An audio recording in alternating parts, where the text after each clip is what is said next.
திருப்பங்கலில் பயணம் விரைவில். ஆறுமுகமும் லட்சுமியும் வெவ்வேறு சாதியைச் சேர்ந்தவர்கள்.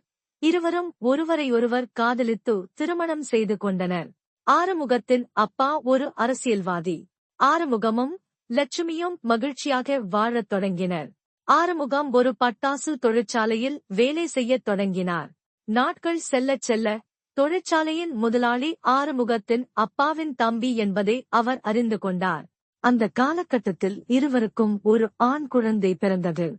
ஆறுமுகத்தின் அப்பா நாடாளுமன்ற உறுப்பினரானார். பின்னர் ஆறுமுகமும் லட்சுமியும் ஒரு பெண் குழந்தையைப் பெற்றனர். நாட்கள் செல்லச் செல்ல லட்சுமிக்கு உடல்நிலை சரியில்லாமல் போனது. ஆண்டுகள் செல்லச் செல்ல ஆறுமுகத்தின் மாமாவின் மகள் வெளிநாட்டிலிருந்து இந்தியா வந்து லட்சுமிக்கு சிகிச்சை அளிக்கத் தொடங்கினாள். அதே நேரத்தில் ஆறுமுகம் வெளிநாட்டிலிருந்து வந்த தனது சகோதரி ஸ்ரீதேவிக்கு மணமகன் தேடத் தொடங்கினார். இதற்கிடையில் ஆறுமுகத்தின் மகன் ராஜா தனது பெற்றோருக்கு உதவ நினைத்தார். பட்டாசு தொழிற்சாலையில் சேர்ந்தார். குழந்தைகள் தொழிற்சாலையில் வேலை செய்வது ஒரு குற்றம் என்பதால் ராஜா தனது பள்ளி விடுமுறை நாட்களில் மட்டுமே வேலை செய்தார். ஸ்ரீதேவி மற்றும் மாமா ரவியின் மகன் சதீஷ் திருமணம் செய்து கொள்வதற்காக லட்சுமியும் ஆறுமுகமும் ஆறுமுகத்தின் மாமா ரவிவை சந்தித்தனர்.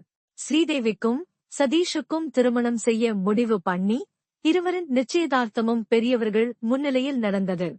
ஆறுமுகத்தின் மகன் ராஜா தனது தாயின் மருத்துவச் செலவுகளுக்காக தனது சம்பளத்தை சேமிக்கத் தொடங்கினார்.